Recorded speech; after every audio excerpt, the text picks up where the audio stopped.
खोई हुई चाबी की कहानी। एक बार की बात है, एमिली नाम की एक छोटी लड़की थी जो अपने परिवार के साथ एक छोटे से घर में रहती थी। एमिली को अपने घर के पीछे जंगल में घूमना और खेलना बहुत पसंद था। वह अक्सर घूमने जाती और सुंदर पत्थर और पत्ते इकट्ठा करती।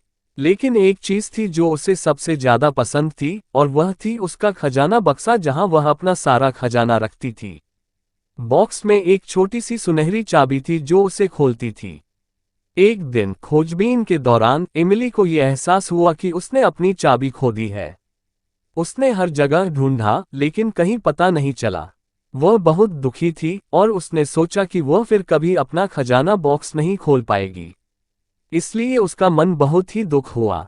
निराश होकर उसने घर वापस जाने का फैसला किया। जब वो रास्ते में जा रही थी तब रास्ते में उसकी मुलाकात एक बूढ़े उल्लू से हुई जिसने उससे पूछा कि क्या गलत है, वो इतनी ज्यादा उदास क्यों है। एमिली ने उसे अपनी कहानी सुनाई और बताया कि कैसे उसने अपनी चाबी खो दी है। उल्लू ने ध्यान से सुना और फिर कहा, चिंता मत करो एमिली, मैं तुम्हारी मदद कर सकता हूँ।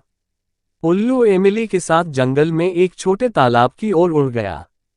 उसने उसे ध्यान से पानी में देखने को कहा और वहां उसने देखा कि उसकी चाबी तालाब के तल पर चमक रही है। उत्साहित होकर वह अंदर पहुंची और अपनी चाबी वापस ले ली। एमिली अब बहुत खुश हुई और उसने उल्लू को उसकी मदद के लिए धन्यवाद दिया। वह अपने खजाने के डिब्बे की ओर भाग गई और अपनी नई मिली चाबी के साथ उसने उसे खोला और अपने सभी खजाने को देखकर मुस्कुराए। उस दिन से एमिली कभी भी अपनी चाबी के बिना खोजबीन करने नहीं गई और उसे हमेशा उस बुद्धिमान बूढ़े उल्लू की याद आई जिसने उसकी मदद की थी। कहानी से हमें ये सीख मिलती है कि सब्र से अगर किसी कार्य को किया जाए तब उस कार्य में सफलता जरूर मिलती है।